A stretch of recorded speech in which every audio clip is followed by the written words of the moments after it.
Missile भी दे दिए हैं। वो जब ये कह रहे हैं कि हम इस्लामाबाद पे हमला करेंगे तो उनको मिसाइल दिए हैं छोटे रेंज के। बगराम एयरबेस जो है वहां पर भारतीय हथियारों के साथ इन्होंने कुछ तस्वीरें और वीडियोस जो हैं वो जारी की हैं। अब देखिए जिस तरह से आदमी हमारे शहीद हो रहे हैं, ऐसे मालूम है दो बदू की जंग हो रही है जी। 7 आदमी उनके मार रहे हैं, 6 आदमी हमारे शहीद हो रहे हैं। तो ये तो ऐसा नहीं होना चाहिए। ज्यादा दिन नहीं, सिर्फ एक दिन गुजरा है कि नमक हरामों ने अपनी औकात दिखा दी है। अफगानिस्तान की लीडरशिप जो है वो अपनी औकात दिखाने से बाज नहीं आ रही, धमकियां पे धमकियां दी जा रही। अजीत डोल जो आप इनका है वो उनका ये पुकार है कि भाई मुसलमान आपस में लड़ें और हम आपस में खून बहाएं और हमारा बदला भी हो जाएगा, क्योंकि सारे गजनवी और बाबर और सारे वहां से आए थे तो उनकी सजा भी देनी चाहिए।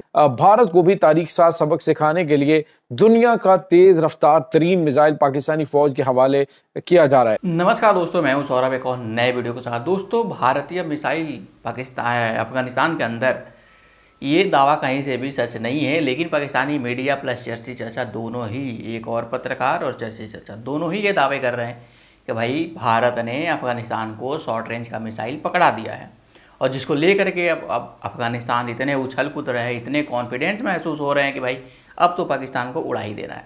भाई मिसाइल अगर नहीं भी रहा अफगानिस्तान के पास तो भी पाकिस्तान का मतलब होता है ना, बैंड तो बजा ही देगा वो, इतना उन लोगों में कैपेसिटी है। क्योंकि भाई पाकिस्तानी जो है एयरफोर्स और पाकिस्तानी आर्मी सबको पता है कि भाई किस लायक और कितने कामयाब है। सिर्फ झूठा बयान के ऊपर इन लोगों का सारे दावे हैं, इसके बाद कोई इन लोगों का कार्य होता है ना कि लेना देना सच से नहीं है। सिर्फ झूठा बयान दो, झूठा बात अपने पब्लिक को बताओ और दुनिया को बस यही चूरन खिलाते रहो कि देखिए मेरा ये कामयाबी है। तो चलिए देर ना करो, सबसे पहले इस वीडियो को देखते हैं, और अगर वीडियो अच्छा लगे तो वीडियो को लाइक जरूर कर दीजिएगा। चैनल पर नया तो चैनल को सब्सक्राइब कर लीजिएगा, बेल आइकन प्रेस करना ना भूले ताकि हर आने वाली लेटेस्ट वीडियो का नोटिफिकेशन आपको मिल सके, और अपनी राय कमेंट्स में जरूर से दीजिएगा। तो चलिए सबसे पहले इस वीडियो को स्टार्ट करते हैं, फिर मिलते हैं वीडियो में।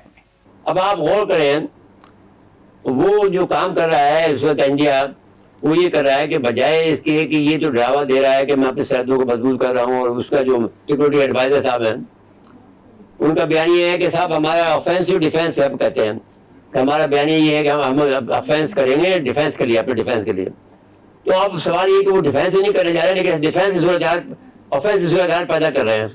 इसकी वजह से वो चाहते ये है कि एक किस्म का बयान हमारा डेवलप हो जाए कि हमने, और ये कहते हैं कि अगर आप एक और भी उनका स्टेटमेंट है जो कि स्टेट उनका डॉक्ट्रिन है जी कि you do one Bombay, Bombay हुआ था आपका इनका इंडिया के खिलाफ, तो यू विल लूज बलूचिस्तान। अगर आपने बम्बे जैसा कोई अटैक फिर किया तो बलूचिस्तान को लूज करेंगे।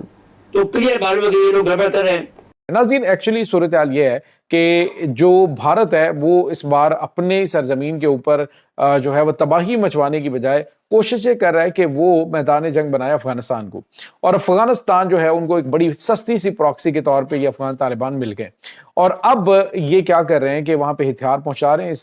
ये मुज़ाकरात के आड़ में इन्होंने वक्त लिया है और फिर जो है वो हथियारों पे हथियार पहुँचाए जा रहे हैं। कल से लेकर अभी तक नाज़रीन बगराम एयरबेस के ऊपर बहुत गैर मामूली हलचल रही है।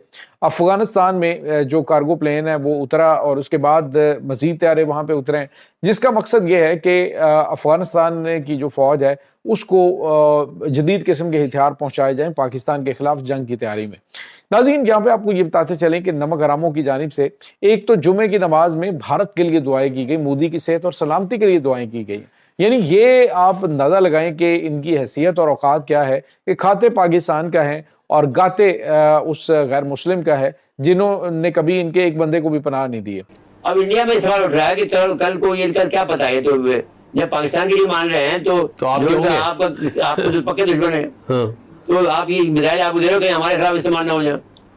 तो ये दोस्त मुल्कों का भी तो एक रोल है ना। देखिए कतर ने बड़ा रोल अदा किया, तुर्किया कर रहा है। नहीं, वो देखिए सबको मानना पड़ेगा। वो सऊदी अरब को बड़ा किरदार है, पर फिर ऊपर पाबंदी लगाए। एक और बात गलती हो रही है हमारे वज़ीर आज़म साहब। भाई जिस तरह फैसल साहब ने कहा था कि वो यहाँ पे 30 लाख के इंडियंस हैं जी, तो आप कम से कम उनके 20 लाख को हटाओ या 15 लाख को हटाओ, तो बाकी 15 लाख पाकिस्तानी को दो। प्रेशर तो देना चाहिए कम से कम। भाई ये हम अगर आप लड़ाई करते हैं, धोखा हम आपके लिए नहीं करते, हम तो हरमैन शरीफ के लिए करेंगे, जी लेकिन सवाल ये है कि आप कम से कम इतना तो कर सकते हो कि उनको दिखाओ, जैसे फैसल ने किया था जी। कि उन्हें हुक्म लगा दिया था कि सारे आदमी पाकिस्तान से ले आएं।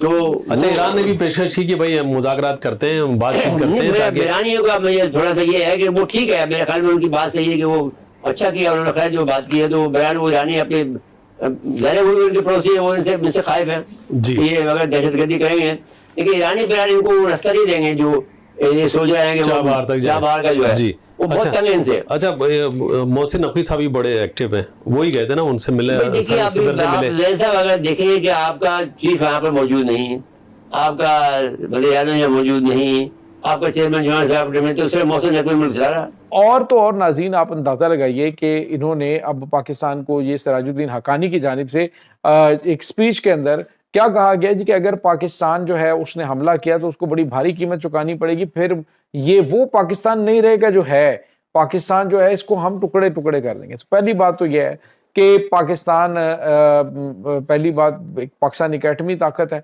और आप के लिए हमें एटम बम की जरूरत नहीं है। आपको तो रवायती 2-4 हथियारों से ही पाकिस्तान जो है वो जिस तरह से ख्वाजा आसिफ साहब ने कहा कि गारों में भेज देंगे तूरा बुरा के। तो अब जो है वो नाज़रीन आपको ये बताते चलें कि ये धमकियां देने का मकसद क्या है। जैसे जैसे भारतीय असला इनके पास पहुंच रहा है, ये औकात से बाहर होते जा रहे हैं कि इस वक्त जो अफगान हुकूमत है वो पाकिस्तान के खिलाफ इस वक्त जो है वो जंगी तैयारियां करना शुरू हो चुकी है। देखिए 78 सालों से कौम के साथ ये जुल्म हो रहा है। जब ये जर्नैल अपना इख्तिदार बढ़ाना चाहते हैं तो जंग की बात शुरू कर देते हैं, जंग की ज़रूरत आपको बताते हैं कितनी है और जो है पाकिस्तान कितना ख़तरे में है। जब भी मैंने पहले आपसे अर्ज़ किया ना कि इस्लाम ख़तरे में आ जाता है और पाकिस्तान ख़तरे में आ जाता है। देखिए आज लोगों को रोटी चाहिए, इनको जंग चाहिए। जो रोटी मांगने वाला हाथ है उसको ये परचम थमा देते हैं, तुम इसकी हिफाजत करो, मुल्क से मोहब्बत का सबूत दो, और जो ज़रा शोर मचाए तो उसको कह देते हैं ये गद्दार है। ये कब तक वर्दी के पीछे छुपेंगे, कब तक ये फ्लैग के पीछे से झुक के झांकते रहेंगे और लोगों को नचाते रहेंगे। ये पाकिस्तान की तरक्की के लिए नहीं, अपनी जायदाद बनाने के फिक्र में रहते हैं। हमारे कितने प्लॉट्स हो गए, कितने प्लाजा हो गए और क्या कुछ मिलेगा रिटायरमेंट के बाद, बस इनके जहन में ये चलता है। गुर्बत से जंग नहीं करते, ये सियासी जमातों से जंग करते हैं। ये स्कूल्स नहीं बनाते, ये अपनी जायदादें बनाते हैं। दोस्तों वैसे नंबर 1 फौज, नंबर 1 एजेंसी सब का रहते हुए भी टीटीपी अपना सारे हमले करने में कामयाब हो जाती है, लेकिन पाकिस्तानी फ़ौज को समझ नहीं आता है कि ये कहाँ से आते हैं कहाँ जाते हैं।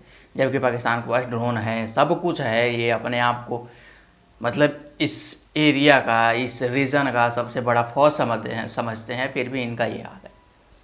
और जिसके पास कुछ नहीं है, अगर वो दावे कर रहे हैं, जो कि करता हुआ दिखाता भी है कि भाई हम इतना तो कैपेबल है कि हम ये कर सकते हैं, वो प्रूफ भी वो लोग कर चुके हैं, फिर भी पाकिस्तान को लगता है कि ये तो वैसे ऐसे ही इंडिया के बोलने पे और इंडिया के चढ़ाने पे ये लोग बयान दे रहे हैं।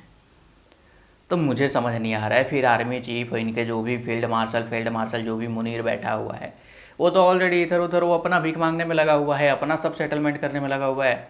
बाकी शहबाज शरीफ को कहीं अलग दौड़ाया हुआ है। मतलब इनकी दौड़ें लगी हुई है हर तरफ से, कहीं से कुछ मिल जाए, कहीं से कुछ डील हो जाए, ताकि फिर अपने आवाम को एक सूरन खिलाया जा सके। और इसी काम में सब लगे हुए हैं लाइन से। आपके रह गया इस वीडियो पे अपने कमेंट जरूर से दीजिएगा। और अभी तक अगर वीडियो को बने हुए तो वीडियो को लाइक जरूर से कर दीजिएगा। चैनल पर नए तो चैनल को सब्सक्राइब कर लीजिएगा, बेल आइकन प्रेस करना ना भूले, ताकि हर आने वाली लेटेस्ट वीडियो का नोटिफिकेशन आपको मिल सके। और अपनी राय कमेंट में जरूर से दीजिए। मिलते हैं किसी अगले नेक्स्ट हमारा टॉपिक पे, तब तक के लिए जय भारत।